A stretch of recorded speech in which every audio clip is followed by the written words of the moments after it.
దేవుని చిత్తము వలన యేసుక్రీస్తు యొక్క అపోస్తలుడుగా ఉండుటకు పిలువబడిన పౌలును, సహోదరుడైన సొస్తెనేసును, కొరింథీలోనున్న దేవుని సంఘమునకు అనగా క్రీస్తు యేసునందు పరిశుద్ధపరచబడిన వారై పరిశుద్ధులుగా ఉండుటకు పిలువబడిన వారికిని మనకును ప్రభువుగా ఉన్న మన ప్రభు అయిన యేసుక్రీస్తు నామమున ప్రతి స్థలములో ప్రార్థించు వారందరికీ శుభమని చెప్పి వ్రాయున్నది.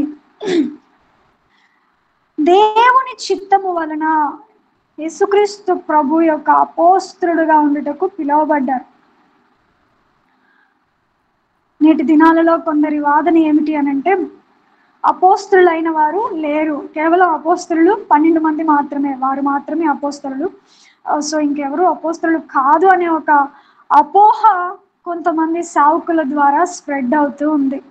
అయితే ఇక్కడ పౌలు గారు అంటున్నారు, మనుష్యుల ఏర్పాటును బట్టి కాదు కానీ, మనుష్యుల ఇచ్ఛను బట్టి కాదు కానీ, ఆయన ఎలాగ అపోస్తలుడయ్యారు, ఎవరో కొంతమంది ఆయన కోసం ఆయనను గురించి విచారించి లేదా ఆయన కోసం ప్రార్థన చేసి నువ్వు ఇదిగో నీలో ఇవి ఉన్నాయి కాబట్టి నువ్వు అపోస్తలుడు అని చెప్పి మనుషులు కాదు పౌలు గారిని డిక్లేర్ చేసింది. కానీ దేవుని చిత్తము వలన అపోస్తలుడుగా ఉండుటకు దేవుని ద్వారా తను పిలువబడ్డాడని ప్రతి పత్రికలోనూ పౌలు గారు జ్ఞాపకం చేస్తూ ఉంటారు.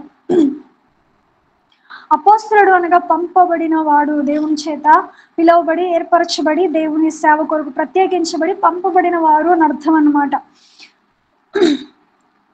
కొరింథీలో ఉన్న దేవుని సంఘమునకు అనగా కొరింథీలో ఉన్న దేవుని సంఘము అనంటే ఈ సంఘం పేరు కొరింథీ సంఘం అని కాదు, కొరింథీ అనే పట్టణములో ఉన్న దేవుని సంఘము, చర్చ్. ఒక చర్చ్ అంటే ఏంటి, అసలు సంఘం అంటే ఏంటి కూడా ఇక్కడే మనకి క్రింది మాటల్లో మనం అర్థం చేసుకోవచ్చు. ఈ సంఘానికి పలానా పేరు అప్పట్లో వాళ్ళు పెట్టలేదు, కానీ అయితే ఎలాగన పిలిచారు ఒక ఐడెంటిఫికేషన్ అంటే కొరింథీ పట్టణంలో ఉన్న దేవుని సంఘం. ఎవరు అసలు దేవుని సంఘము అనంటే క్రీస్తు యేసునందు పరిశుద్ధపరచబడిన వారే, ఎవరైతే ఈ లోక మర్యాదల్లో నుండి, ఈ లోకము యొక్క ఆచారముల్లో నుండి, ఈ లోకము యొక్క పాపముల్లో నుండి ప్రత్యేకింపబడి యేసుక్రీస్తు ప్రభుల ద్వారా, యేసుక్రీస్తు నందు, యేసుక్రీస్తు ద్వారా పరిశుద్ధపరచబడ్డారో వారు దేవుని సంఘము అని ఇక్కడ మనం అర్థం చేసుకోవచ్చు. పరిశుద్ధులుగా ఉండుటకు ఎవరు సంఘస్థులు, ఎవరు విశ్వాసులు అని అంటే ఎవరైతే లోకములో నుండి దేవుని చేత పిలువబడి ప్రత్యేకించబడి పరిశుద్ధపరచబడ్డారో, యేసు రక్తము ద్వారా, యేసుక్రీస్తు ప్రభుల వారు కలుగ చేయు నీతి ద్వారా ఎవరైతే పరిశుద్ధపరచబడ్డారో, ఎవరైతే పిలువబడ్డారో, ఎవరైతే లోకములో నుండి వేరయ్యారో వారే విశ్వాసులు. ఈరోజు నేను ఒక పలానా సంఘంలో ఉన్నానండి, మాది చాలా పెద్ద సంఘం అండి, చాలా సంఖ్యలో విశ్వాసులు మా సంఘంలో ఉన్నారండి, వి హ్యావ్ మెనీ బ్రాంచెస్ అండి, we have many servants of God, చాలా మంది దైవజనులను దైవజనురాండ్రను మేము కలిగి ఉన్నాం, మంచి పేరు ప్రఖ్యాతిగాంచిన దైవజనుడు ఈ పరిచర్యకు లేదా ఈ మినిస్ట్రీకు లేదా ఈ డినామినేషన్కు పెద్దగా ఉన్నారండి అని చెప్పి మనం చెప్పుకున్నంత మాత్రాన విశ్వాసం అయిపోము. ఏదో ఒక పెద్ద సంఘంలో ఉన్నంత మాత్రాన మనం విశ్వాసులము అయిపోము, సంఘస్థులం అయిపోము. ఎప్పుడు విశ్వాసులం అవుతాము, ఎప్పుడు సంఘస్థులం అవుతాము అని అంటే ఎప్పుడైతే దేవుడు నిన్ను తన సువార్త ద్వారా నిన్ను ఆకర్షించుకొని పిలుస్తారో, అలా పిలిచినప్పుడు ఎప్పుడైతే నువ్వు ఆ లోకంలో ఉన్న ప్రతి విధమైన లోక సంబంధితమైన వాటిలో నుండి వేరైతావో, యేసుక్రీస్తు కార్చిన రక్తములో నువ్వు కడగబడతావో అప్పుడే నువ్వు సంఘస్థురాలవు, సంఘస్థుడవు. అంతేకాని పలానా సంఘంలో ఉంటే మనం గొప్పవాళ్ళం అయిపోం, పలానా సంఘంలో ఉంటే మనం తక్కువ వారం అయిపోవండి. ఎన్ని సంఘాలు ఉన్నా ఫైనల్గా ఒకటే సంఘం, దేవుని సంఘం. ఈ సంఘాన్ని కాచేది ఫైనల్లీ ఒకరే, యేసుక్రీస్తు ప్రభుల వారు. ఆయనే అధికారి, ఆయనే అధ్యక్షుడు, ఆయనే నాయకుడు. ఎందుకంటే ఎవరు కూడా ప్రాణం పెట్టలేదు, ఎవరు కూడా రక్తం కాచలేదు. తన సంఘము నిమిత్తము ఆయనే దిగి వచ్చాడు, ఆయనే తన ప్రాణాన్ని పెట్టాడు, తన రక్తాన్ని కాచి విమోచించారు. కాబట్టి ఎవరు సంఘస్థులు, ఎవరు బిలీవర్స్, ఎవరు విశ్వాసులు అంటే లోకములో నుండి వేరైన వారు మాత్రమే. ఒకటి, లోకంలో నుండి వేరవ్వాలి. రెండు, క్రీస్తునందు పరిశుద్ధపరచబడాలి. మన నీతి, మన పరిశుద్ధత, లోకంలో ఎన్ని నీతి కార్యాలను మనం చేయొచ్చుగాక, ఎంత మంచి వారముగా మనం పిలువబడిన వారం అయినప్పటికీ కూడా క్రీస్తునందు మనం శాంక్టిఫై అవ్వాలి, విమోచింపబడాలి, పరిశుద్ధపరచబడాలి. ఆయన నీతిని బట్టి, త్రూ హిజ్ రైచియస్నెస్, ఆయన నీతి ద్వారా మనం పరిశుద్ధపరచబడాలి. అలాగే ఎందుకు పిలుచుకున్నాడు గాడ్? దేవుడు మనల్ని సంఘస్థులుగా, సంఘములోనికి, విశ్వాసులుగా, కడగబడిన జాబితాలోనికి ఎందుకు ఆయన పిలుచుకున్నారు అని అంటే పరిశుద్ధులుగా ఉండడానికి. ప్రైజ్ ది లార్డ్, హల్లెలూయా. ఎందుకు దేవుడు ఒక వ్యక్తిని పిలుచుకున్నారట? పరిశుద్ధులుగా ఉండడానికి. ఇక దేవుని సంఘములోకి నువ్వు చేరిన తర్వాత, దేవునితో కూడా నువ్వు ఏకమైన తర్వాత నువ్వు ఎలా కొనసాగాలి అని అంటే పరిశుద్ధురాలుగా, పరిశుద్ధుడుగా కొనసాగాలి. ప్రభు అయిన యేసుక్రీస్తు నుండి కృపా సమాధానములు మీకు కలుగునుగాక. సంఘానికి శుభవచనములతో పౌలు గారు ఈ మాటల్ని మొదలుపెట్టి రాస్తా ఉన్నారు. క్రీస్తు యేసునందు మీకు అనుగ్రహింపబడిన దేవుని కృపను చూచి మీ విషయమై నా దేవునికి ఎల్లప్పుడూ కృతజ్ఞతాస్తుతులు చెల్లించుచున్నాను. ఈ సంఘములో ఉన్న వారికి కృప అనుగ్రహించబడిందట. ఆ కృప విషయమై పౌలు గారు చెప్తున్నారు, మీకు అనుగ్రహింపబడిన కృప విషయమై నేను ఎల్లప్పుడూ కూడా నా దేవునికి కృతజ్ఞతాస్తుతులు చెల్లిస్తున్నాను. ఏంటా కృప అని కింది వచనాల్లో మనం చూద్దాం. క్రీస్తును గూర్చిన సాక్ష్యము మీలో స్థిరపరచబడినందున ఆయన యందు మీరు ప్రతి విషయములోను, అనగా సమస్త ఉపదేశములోను, సమస్త జ్ఞానములోను ఐశ్వర్యవంతులైతిరి. వీరికి ఎట్టి కృప అనుగ్రహించబడింది? కొరింథీ సంఘములో ఉన్న విశ్వాసులకు, దేవుని బిడ్డలకు, అనగా వారట క్రీస్తు సాక్ష్యము విషయంలో, క్రీస్తును గురించిన విషయంలో వారు స్థిరపరచబడ్డారు. ఏదైతే క్రీస్తు గురించి వారు విన్నారో, ఇదిగో ఆయన దేవుని కుమారుడై ఉండి మహిమను విడిచిపెట్టిన వాడై ఈ లోకానికి కన్య యొక్క మరియ గర్భములోను ఉండి ఆయన జన్మించి పరిశుద్ధతను కాపాడుకునే వాడై, పాపమును ఎరుగని వాడై, బాప్తిస్మం ఇచ్చి యోహాను ద్వారా బాప్తిస్మము పొందిన వాడే, సమస్త విషయాల్లోనూ తండ్రికి విధేయుడై ప్రార్థనలోను, జాగారాల్లోను, ఉపవాసములోను గడిపిన వాడే, అనేకులకు తన మహిమను, బాహువును చూపిన వాడై తగిన కాలమందు, యుక్త కాలమందు సమస్త మానవాళి పాపముల నిమిత్తము సిలువ వేయబడి అంత మాత్రమే కాదు, 3వ దినము మృత్యుంజయుడిగా తిరిగి లేచాడు. This is the testimony about Christ. ఇది యేసుక్రీస్తు ప్రభువుని గురించిన సాక్ష్యం. ఆ సాక్ష్యం విషయంలో వీరు స్థిరపడ్డారు. They don't have any doubts అనమాట. ఇక ఆ విషయంలో యేసుక్రీస్తు ప్రభుల వారి గురించిన సాక్ష్యం యొక్క విషయంలో వారికి ఇక ఏ సందేహము లేదు. ఎవరో వచ్చి ఇదిగో యేసుక్రీస్తు ప్రభువు చనిపోలా, ఇదిగో ఆయన కన్యక గర్భంలో పుట్టలేదు, ఆయన దేవుని కుమారుడు కాదు, ఆయన తిరిగి లేవలేదంటే, ఓ చూసావులయ్యా భలే చెప్పుకొస్తున్నావు. ఆయన సాక్ష్యం విషయంలో మేము స్థిరపడ్డాం, మేము రుచి చూచి ఎరిగాం ఆయన సాక్ష్యాన్ని, మేము నమ్ముచున్నాం, మేము విశ్వసిస్తున్నాం. నువ్వేం చెప్పినా అంటే స్థిరపరచబడ్డారంటే ఇక ఎవరు వారిని కదిలించలేరు. వారి విశ్వాసాన్ని, యేసుక్రీస్తు ప్రభుల వారి విషయంలో వారు కలిగి ఉన్న విశ్వాసమును ఎవరును కదిలించలేనంతగా వారు స్థిరపడ్డారట. అంత మాత్రమే కాదు, సమస్త ఉపదేశములోను, ప్రతి విషయములోను, సమస్త జ్ఞానములోను వారు ఐశ్వర్యవంతులైతిరి. యెహోవా యందలి భయము వారికి ఐశ్వర్యము అని ఒక మాట ఉంది బైబిల్ గ్రంథం. ఈరోజు మనం కలిగి ఉండవలసిన ఐశ్వర్యం ఏంటో తెలుసు. ఇదే మనకు ఐశ్వర్యం. ఏంటి ఐశ్వర్యము?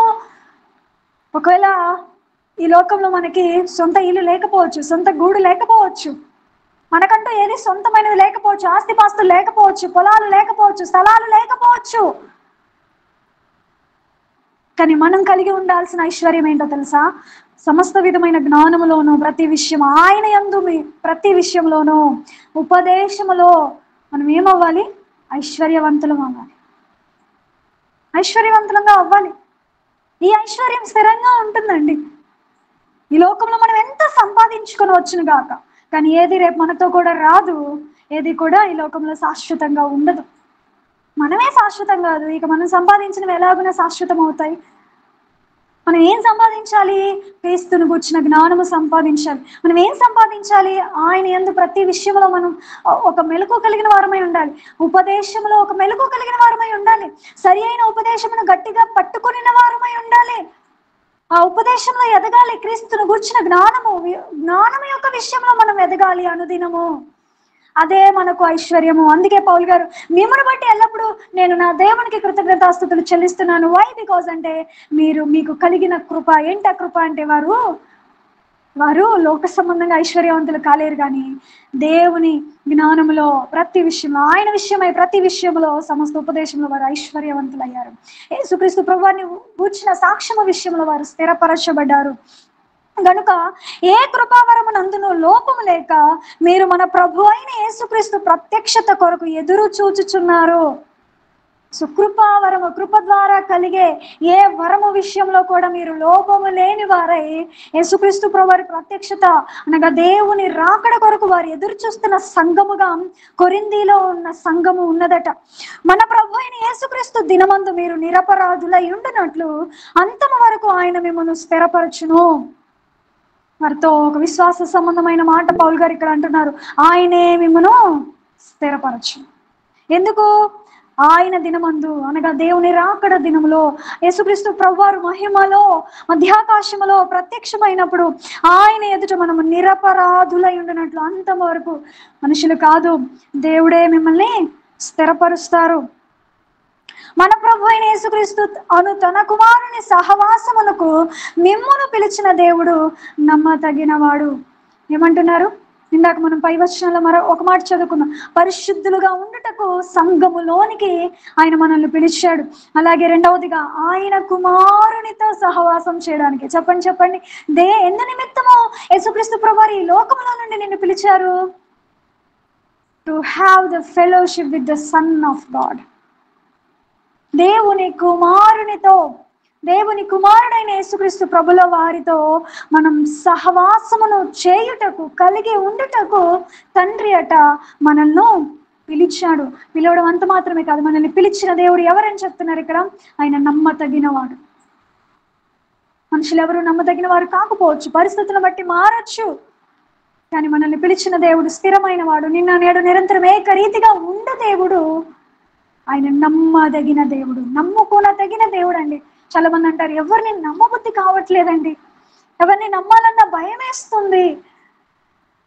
అయితే నీవు నమ్మదగిన వ్యక్తి ఒక ఆయన ఉన్నాడు. ఆయన ఎవరో కాదు, నిన్ను నన్ను సృష్టించిన సృష్టికర్త అయిన దేవాతి దేవుడు. Praise the Lord, hallelujah. So ఎందుకు పిలిచాడు? మొట్టమొదటిగా పరిశుద్ధులముగా మనం ఉండడానికి పిలిచాడు. రెండవదిగా యేసుక్రీస్తు ప్రభుల వారితో సహవాసమును కలిగి ఉండటకు పిలిచారు. మరి సహవాసమును కలిగి ఉంటున్నారా? ఆ ఫెలోషిప్ ని కలిగి ఉంటున్నారా? ఎలా సహవాసం చేయాలి? వాక్యం చదవడం ద్వారా, ప్రార్థన చేయడం ద్వారా, వాక్యమును ధ్యానించడం ద్వారా. యేసుక్రీస్తు ప్రభుల వారితో నిత్యము మనం సహవాసం చేయడానికే లోకములో నుండి పిలువబడ్డాం. సహోదరులారా, మీరందరూ ఏక భావముతో మాట్లాడవలెననియు మీలో కక్షలు లేక ఏక మనస్సుతోనూ ఏక తాత్పర్యముతోనూ మీరు సన్నద్ధులై ఉండవలెననియు మన ప్రభు అయిన యేసుక్రీస్తు పేరిట మిమ్మల్ని వేడుకొనుచున్నాను. నా సహోదరులారా, మీలో కలహములు కలవని మిమ్మల్ని గూర్చి క్లోయ ఇంటి వారి వలన నాకు తెలియవచ్చును. ఏమంటున్నాడు? మీరు కృపావరాల్లో ఎదిగారు, సమస్త జ్ఞానములో ఎదుగుతున్నారు, ఐశ్వర్యవంతులుగా ముందుకు కొనసాగిపోతున్నారు, కానీ వీరిలో కొన్ని లోపములు ఉన్నట్లుగా ఇక్కడ వారిని చూపించి పౌలు గారు మాట్లాడుతూ ఉన్నారు. ఏమున్నాయట? ఏక మనస్సు లేదు, విభిన్నమైన ఆలోచనలు. ఈరోజు చాలా మంది ఒకరు అదంటే మరొకరు ఇదంటారు, ఒకరి ఆలోచనతో మరొకరు ఏకీభవించరు. వాళ్ళు చెప్పింది మనం ఎందుకు తీసుకోవాలి, మనం చెప్పింది వాళ్ళు ఫాలో అవ్వాలి అన్నట్లుగా ఉంటారు. కానీ సంఘం అన్న తర్వాత ప్రాముఖ్యంగా కలిగి ఉండవలసింది ఏంటి అని అంటే ఏక మనసు. సంఘం అంతా ఒకే మాటతో ఉండాలి, పరిశుద్ధాత్మ ద్వారా కలిగే ఐక్యతలో నిలిచి ఉండాలి. కలహములు, విభేదములు, వివిధమైన తాత్పర్యములు అంటే వివిధమైన ఉద్దేశములు కాకుండా ఒకే ఉద్దేశములో, ఒకే ఆలోచనతో, ఒకే భావనతో, ఐక్యతతో, ఏక మనస్సుతో సంఘం అనేది దేవునిలో కట్టబడుతూ ముందుకు వెళ్ళాలి. అదే పౌలు గారు అంటున్నారు, మీలో కొన్ని లోపాలు ఉన్నాయి, మీలో కక్షలు ఉన్నాయి, ఏక మనసు లేదు, ఏక తాత్పర్యం లేదు. కాబట్టి మీలో ఉన్న కలహములు మాని ఏక మనస్సుతో మీరు కలిసి ఉండాలి, సిద్ధపడిన వారుగా మీరు ఉండాలి అని చెప్పి పౌలు గారు వాళ్ళకి తెలియచేస్తా ఉన్నారు. మీలో ఒకడు నేను పౌలు ఇంటి వాడను, ఒకడు నేను అపోల్లో వాడను, మీలో ఒకడు నేను పౌలు వాడను, ఒకడు నేను అపోల్లో వాడను, మరి ఒకడు నేను కేఫా వాడను, ఇంకొకడు నేను క్రీస్తు వాడనని చెప్పుకొనుచున్నారని నా తాత్పర్యము. ఆయన ఉద్దేశం ఏంటి అని అంటే ఆ సంఘములో వాళ్ళ కలహాలు కలగడానికి, విభేదాలు, భిన్నమైన అభిప్రాయాలు రావడానికి ఉండడానికి కారణం ఏంటి అని అంటే, వారిలో వారికి కొన్ని ఆలోచన కలిగినాయి అంట. I belong to Peter, I belong to Paul. So నేను ఒకళ్ళు ఏమంటున్నారు, నేను పౌలు వాడను అంటున్నారు.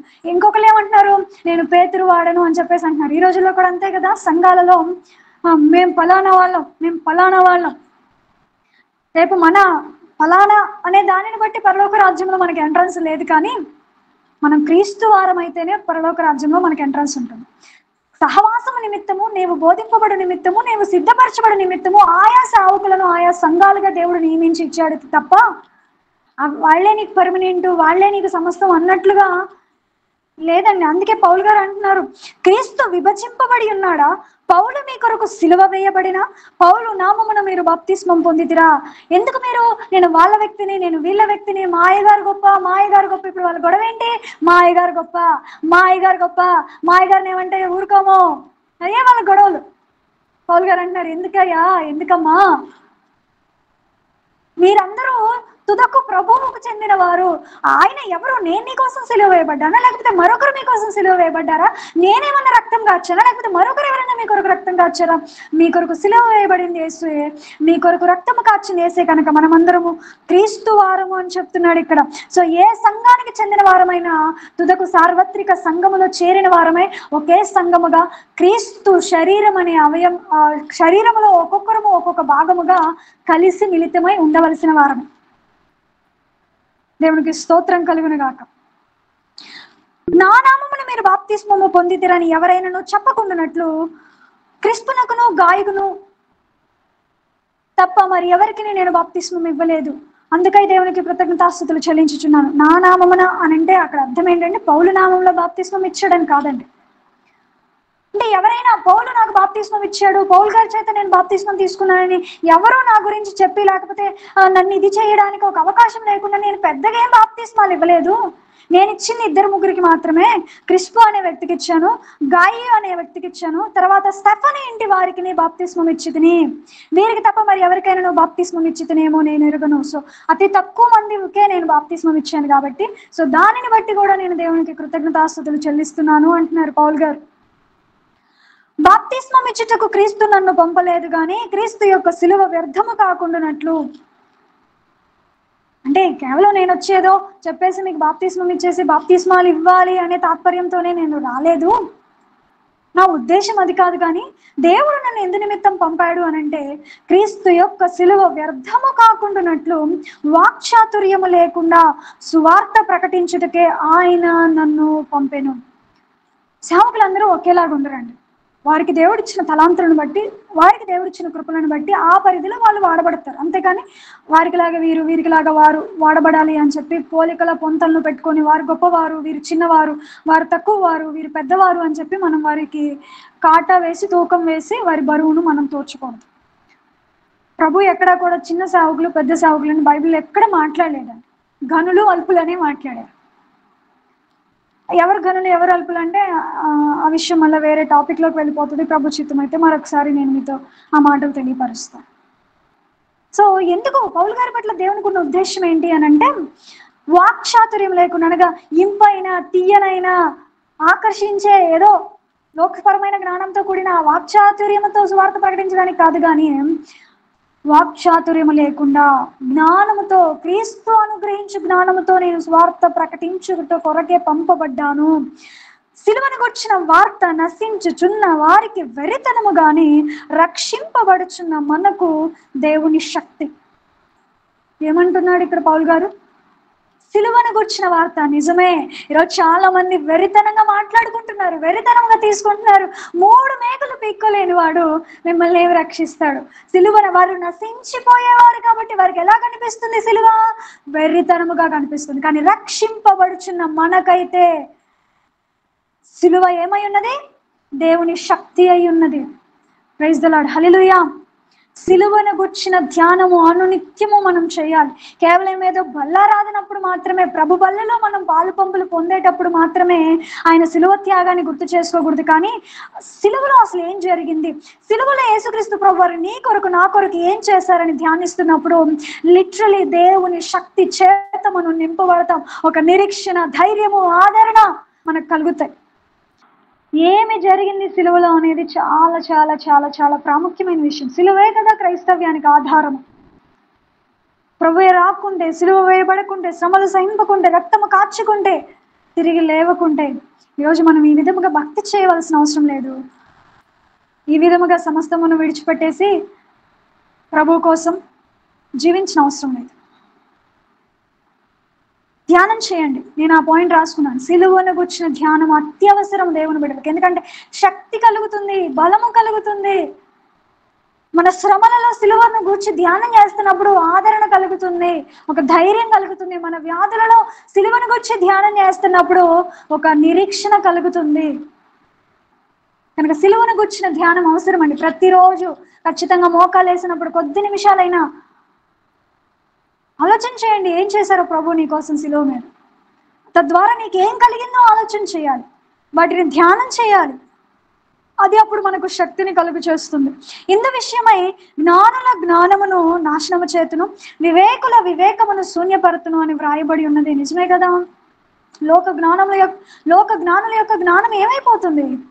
అది నాశనమే అయిపోతుంది. వివేకులు అనబడే వారి వివేకము నాశనమే, శూన్యమే అయిపోతుంది.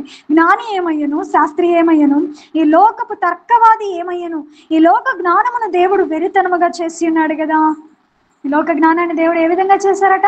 వెర్రితనము. ఆ వెర్రితనము చేతనే ఈ లోక జ్ఞానమును సంపాదించుకుని వారెవరు క్రీస్తును చేరుకోలేరండి. లోకంలో జ్ఞానులైన వారందరూ క్రీస్తుకు దూరంగానే ఉన్నారు. ఎందుచేత? వారి జ్ఞానం అనే వెర్రితనమును బట్టి క్రీస్తును వారు గుర్తింపలేని వారుగా ఉంటున్నారు, క్రీస్తును ఎరుగునటువంటి వారుగా ఉంటున్నారు, క్రీస్తుకు దూరస్తులుగా ఉంటున్నారు వారు. దేవుని జ్ఞానానుసారముగా లోకము తన జ్ఞానము చేత దేవునిని ఎరగకుండినందున, ఇప్పుడు చెప్పాను కదా. సో ఎందుని బట్టి దేవుని ఎరగకుండా ఉంటుంది లోకం అని అంటే? వారికి ఉన్న జ్ఞానాన్ని బట్టే, లోక జ్ఞానాన్ని బట్టే. సో దేవుణ్ణి తెలుసుకోవాలంటే మనకి ఏం కావాలి? లోక జ్ఞానం కాదు, డిగ్రీలు కాదు, కృప కావాలి, దైవిక జ్ఞానం కావాలి, దైవిక సహాయము కావాలి. స్వార్థ ప్రకటన అను వెర్రితనము చేత నమ్ము వారిని రక్షించుట దేవుని దయాపూర్వక సంకల్పం ఆయన. సో లోక జ్ఞానముతో లోకంలో ఉన్న జ్ఞానులు క్రీస్తుని ఎరుగులేకుండా ఉన్నారు. అయితే స్వార్థ అను ప్రకటన వెర్రితనము చేత, పౌల్ గారు దీన్ని ఎలాగ పోలుస్తున్నారు? స్వార్థ అను ప్రకటన ఎందుకు వెర్రితనం అంటున్నారంటే లోకుల దృష్టికి ఇది వెర్రితనముగా కనబడుతుంది కదా. సో అందుకని అక్కడ వెర్రితనము, స్వార్థ అను వెర్రితనము అని మెన్షన్ చేశారనమాట. నమ్మవారిని రక్షించుట దేవుని దయాపూర్వక సంకల్పం ఆయన. ఎవరిని రక్షిస్తాడు? ఆయన సంకల్పం ఏంటి అని అంటే, ఎవరైతే యేసుక్రీస్తు ప్రభువుని విశ్వసిస్తారో, నమ్ముతారో వారందరినీ రక్షించుట దేవుని సంకల్పము. యూదులు సూచక క్రియలు చేయమని అడుగుచున్నారు, గ్రీసు దేశస్థులు జ్ఞానము వెతుకుచున్నారు. ఈరోజు మన దగ్గర కూడా చాలా మంది ఏమడుగుతా ఉంటారు? సంఘాలలో కానీ లోకములో బయట కానీ కొంతమందికి ఏం కావాలి? They want miracles only. Prove your God. దేవుడు నీతో కూడా ఉంటే నీ దేవుడు గొప్పతనం ఏంటో చూపించు, ఏదైనా ఒక గొప్ప కార్యం చేయి, ఏదైనా ఒక అద్భుతం చేయి, మేము నమ్మునట్లుగా, మేము విశ్వసించినట్లుగా. అడగట్లేదా? ఈరోజు చాలా మంది అడగట్లేదా? చాలా మంది అడుగుతున్నారు, సూచక్రియలు కోరుతున్నారు, అద్భుతాలు కోరుతున్నారు, ఆశ్చర్యకార్యాలు కోరుతున్నారు. కొంతమంది జ్ఞానం వెతుకుచున్నారు. కొంతమంది ఎలా ఉంటారు అని అంటే, ఎక్కడైనా మర్మాలు, క్రొత్త సంగతి, ఇంక వీళ్ళ పరుగంతా దేనికంటే క్రొత్త సంగతి తెలుసుకోవాలి, కొత్త మర్మాలు తెలుసుకోవాలి. మంచిదే, కాదన్నట్లు. కానీ కేవలం నువ్వు తెలుసుకున్న మర్మాలను బట్టి పరలోక రాజ్యం అయితే వెళ్ళరు కదా. మర్మాలను ఎరిగి ఉన్నారని చెప్పి దేవుడు ఎంట్రన్స్ ఫ్రీగా ఇచ్చేస్తారా వాళ్ళకి? No, not at all. So సూచక్రియలు కాదు, గ్రీసు దేశస్తులు కాదు, జ్ఞానం కాదు, మర్మాలు కాదు, ప్రత్యక్షతలు కాదు, ఇవన్నీ కాదు. కానీ మేము సిలువ వేయబడిన క్రీస్తును ప్రకటించుచున్నాము. అద్భుతాలు కావాలి, ఆశ్చర్యకార్యాలు కావాలి, సూచక క్రియలు కావాలి. ఎందుకు కావాలి? యేసుక్రీస్తు ప్రభుల వారిని నమ్ముతున్నటువంటి వారి విశ్వాసము స్థిరపరచబడినట్లుగా అవసరతను బట్టి కార్యము జరగాలి తప్ప దేవుని శక్తిని నిరూపించుటకో లేకపోతే మనము ఆనందము పొందుటకో దేవుడు కార్యాలు ఎన్నడూ ఎప్పుడు చెయ్యరు. యేసుక్రీస్తు ప్రభువారు లోకంలో సంచరిస్తున్న దినాల్లో ఆయన అనేకులు వెంబడిస్తున్నప్పుడు ఎవరిపైన జాలిపడ్డాడో, ఎవరిపైన కనికరం చూపించాడో వారినే బాగు చేశారు, వారినే స్వస్థపరిచారు, వారి పట్ల అద్భుతాలు చేశారు. అంతేకాని ఎవరైనా వచ్చి ప్రూవ్ యువర్ సెల్ఫ్ అని అంటే, Jesus yes I am Lord, there is no doubt in that అని చెప్పేసి ఎక్కడైనా ప్రూవ్ చేసుకున్నారా? దాంట్లో చేసుకోలేదు కదా. ఇంకా ఆయన ఎన్నో గొప్ప కార్యాలు చేశారండి. స్వస్థతలు, అద్భుతములు, సూచక్రియలు, మహత్కార్యాలు ఆయన చేసినప్పటికీ కూడా మీరు వెళ్ళి ఎవరికి చెప్పొద్దు అని చెప్పాడు తప్ప, వెళ్ళి చాటింపు వేయండి, గొప్ప కార్యాలు జరుగుతున్నాయి, ఇక్కడే ఇక్కడే ఇక్కడే ఉంది సత్యం, ఇదే ఇదే ఇదే సంఘం అని చెప్పలా యేసయ్య. బికాజ్ ఆయన మెయిన్ మోటివ్ ఏంటి అని అంటే స్వస్థతల గురించి వెళ్ళడం, అద్భుతాల గురించి వెళ్ళడము, సూచక్రియ అవసరమే. నేను ఐఎమ్ నాట్ అగైనెస్ట్ ఫర్దర్, నేను వాటికి ఏం వ్యతిరేకంగా మాట్లాడట్లేదు. కావాలి, ఖచ్చితంగా దేవుడు చేస్తాడు.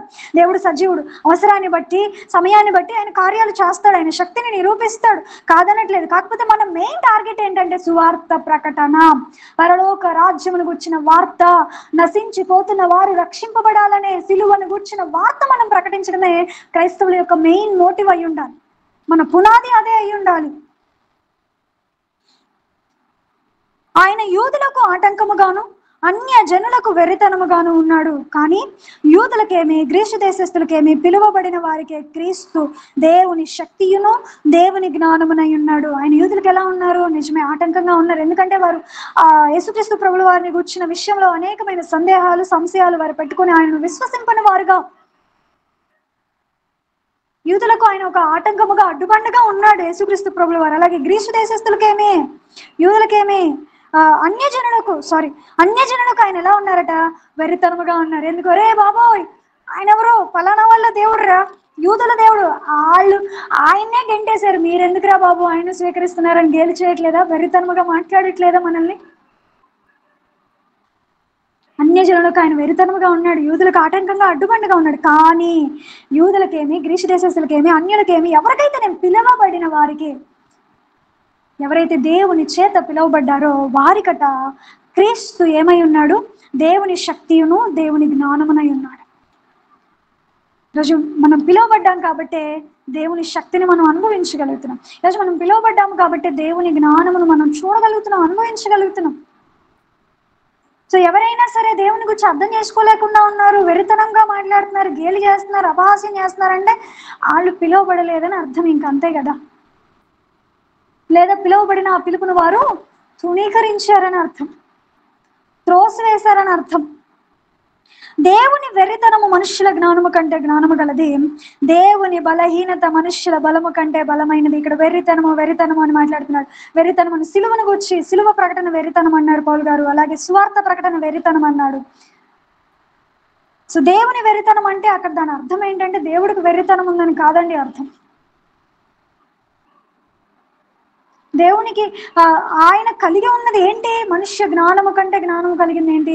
ఆ శక్తి. యేసుక్రీస్తు ప్రభుల వారు ఆ వాక్యము ఏమై ఉన్నది? మనుష్య జ్ఞానము కంటే ఆయన శక్తి, ఆయన పరాక్రమము, ఆయన జ్ఞానము మనుష్యుల జ్ఞానము కంటే జ్ఞానము గలది. దేవుని బలహీనత, దేవుని బలహీనత ఏంటి? ప్రేమే. దేవుని బలహీనత ఏంటి? నీ పట్ల నా పట్ల ఉన్న ప్రేమ. సో దేవుని బలహీనత మనుష్యుల బలము కంటే బలమైనది. మన బలము కంటే దేవుని ప్రేమ ఏమై ఉన్నది?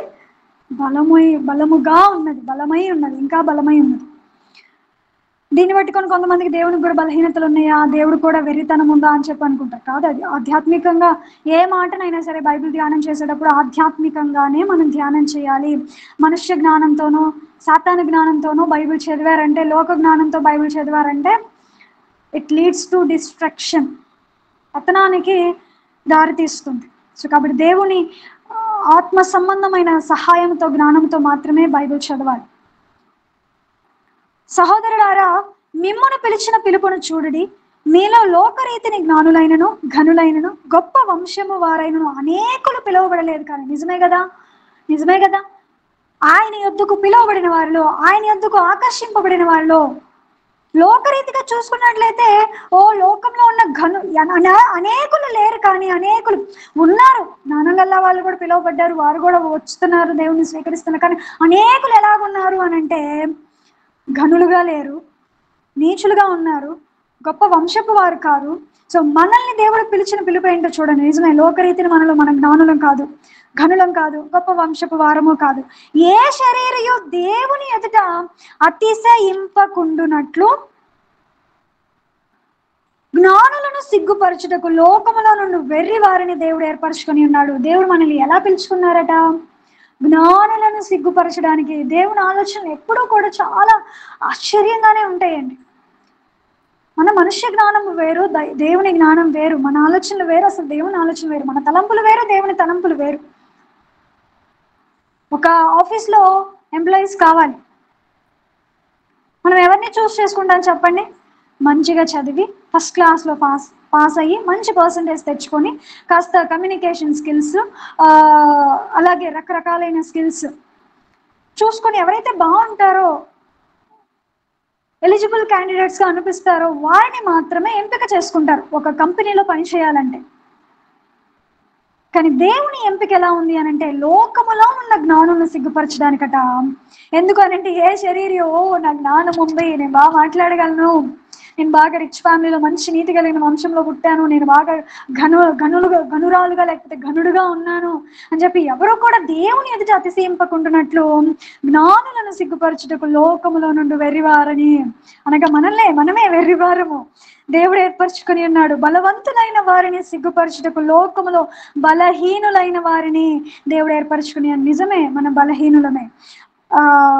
ఎన్నికైన వారిని వ్యర్థము చేయుటకు లోకములో నీచులైన వారిని, తృణీకరింపబడిన వారిని, ఎన్నిక లేని వారిని దేవుడు ఏర్పరచుకుని ఉన్నాడు. ఎందుకంటే అట్లాంటి వాళ్ళని ఏర్పరచుకున్నాడు. అయ్యా నాయన, మేము ఎన్నిక లేని వారమయ్యా, మేము నీచులమయ్యా, మేము ఎన్నదగిన వారమయ్యా, నువ్వు గొప్పవాడివయ్యా అని చెప్పి. సో వారు దేనిని బట్టి అతిశయిస్తారు? వారు వాడబడుతున్నా, వారు దేవునిలో ఐశ్వర్యవంతులుగా ఉన్నా, వారు దేవునిలో ఏ కృపను పొందుకున్న ఇప్పుడు వారు ఎవరిని బట్టి అతిశయిస్తారు? నిస్సందేహంగా దేవునిని బట్టి అతిశయిస్తారు. ఎందుకంటే మేము ఒకప్పుడు ఇదిగో వెర్రివారముగా ఉన్నాం, అజ్ఞానులముగా ఉన్నాం, నీచులముగా ఉన్నాం, ఘనహీనులముగా ఉన్నాం, ఎన్నదగిన వారముగా ఉన్నాం, తృణీకరింపబడిన వారముగా ఉన్నాము. కానీ మా దేవుడు మమ్మల్ని పిలుచుకున్నాడు, ఏర్పరచుకున్నాడు, గొప్ప చేశాడు, ఘనపరిచాడని మనం మాట్లాడినప్పుడు ఆయన ఎంత పొంగిపోతాడో, ఆయన ఎంత సంతోషిస్తాడో, ఆయన నామమునకు ఎంత ఘనత కలుగుతుందో. దేవుని నామానికి మహిమ కలుగును గాక.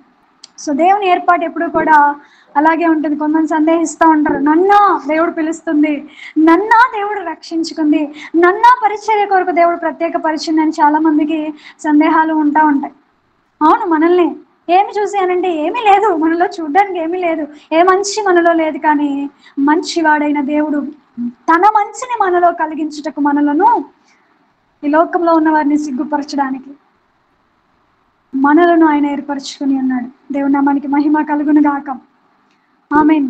అయితే ఆయన మూలముగా మీరు క్రీస్తు యేసునందు ఉన్నారు. సో దేవుని మూలముగా మనం క్రీస్తు యేసునందు ఉన్నాము. అతిశయించువాడు ప్రభువునందే అతిశయింపవలెను అని వ్రాయబడినది నెరవేరునట్లు దేవుని మూలముగా ఆయన మనకు జ్ఞానమును, నీతియు, పరిశుద్ధతయు, విమోచనము ఆయన.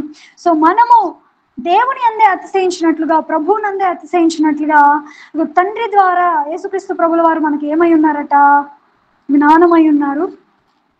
ఖచ్చితంగా నిస్సందేహంగా ఆయన మనకు జ్ఞానమై ఉన్నాడు, మనకు నీతి అయి ఉన్నాడు, మనకు పరిశుద్ధత అయి ఉన్నాడు, మనకు విమోచన అయి ఉన్నాడు. సో క్రీస్తు ద్వారా మనకి ఏం కలుగుతుంది? ఆయన మనకి ఏమై ఉన్నాడు? జ్ఞానమై ఉన్నాడు, నీతి అయి ఉన్నాడు, పరిశుద్ధత అయి ఉన్నాడు. సో మనకి నీతి ఆయన ద్వారా కలుగుతుంది, మన పరిశుద్ధత ఆయన ద్వారా కలుగుతుంది.